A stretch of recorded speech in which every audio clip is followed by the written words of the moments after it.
Gizon aberatsa.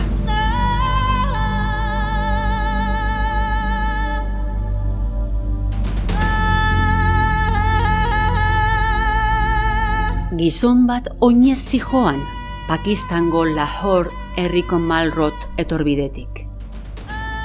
Oso dotore zijoan, beroki marroi, kapela beltz eta zetazko bufanda zuria jantzita.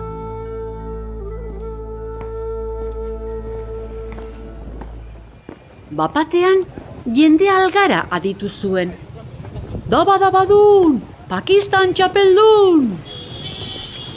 Kriket jarraitzaileak ziren. Zelaian eserita zeuden, pantaila erraldoian Pakistanen eta Indiaren arteko partida ikusten, sutsu.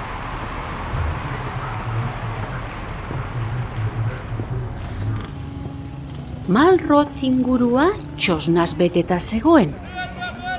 Bertan, kriketzaleek partida ikusi bitartean, janari tipikoa nahiko merke erosteko modua zeukaten. Besteak beste, biryania arroz plater pakistandarra. Gizonak haiei begira pentsatu zuen. Jatetxean bai dotore, baina hemen kale merke. Bufanda estutu eta alde egin zuen. Handi gutxira, kometa bat erori zitzaion oinetara. Jasotzera makurtu zenean, egun hoietan basant jaia ospatzen zela gogoratu zuen. Haurrak eta kometak udaberriari ongi etorria ematen zelai zabalean. Kometa hori neurea da, itzuliko didazu? Esan zion ume batek. Tori kometa, baina umea deitsuek jauna esaten dute. Itxura zaindu behar dira, mutiko. Eskerrik asko, jauna. Une hartan baina, adreiluz betetako kamio txiki bat zetorrela ikusi zuen. Ez bat, ez bi, gizonak salto egin zuen umea babesteko. Jende mordoa hurbildu zen istripu gunera. Umea onik zegoen, gizona ostera konorteri gabe. Deitu ambulantziari! Esan zuen norbaitek.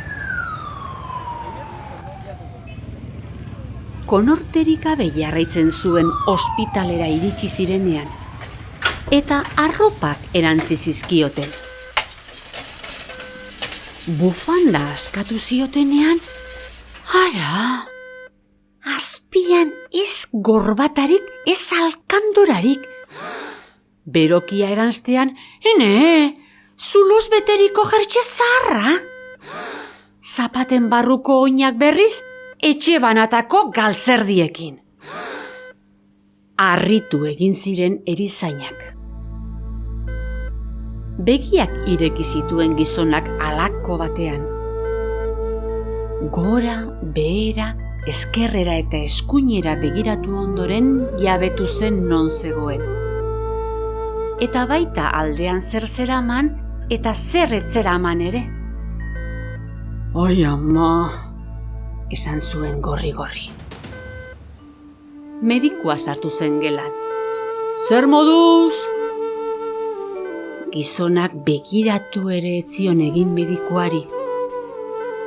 Ordurako ospitaleko guztiek zekiten aberatsaren itxurak egiten ibili zela.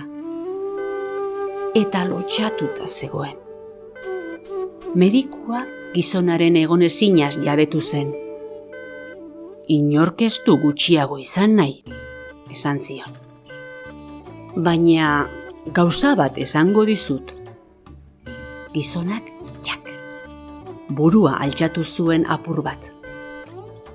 Ez daukazu itxurak egiten ibiltzeko premiarik. Bazara aberatsa. Begira geratu zen. Ez zuen ezer ulertzen. Aberatsa ez da asko daukana, asko emateko prest dagoena baizik. Jarraitu zuen medikuak. Zuk mutiko bat salbatu duzu gaur. zeure buruaz ahaztuta. Horrela, agerian geratu da zure eskuzabaltasuna, hau da, zure bihotzaren aberastasuna. Begiak bete zitzaizkion gizonari. Eskerrik asko, mediku andrea, esan zuen. Oraintxe ulertu dut zure esana. Bihotzez naiz, aberatsa. Eta da badabadun, handik aurrera zen bezalaxe azaldu zen gizona. Bihotzez aberats, bihotzez txapeldun.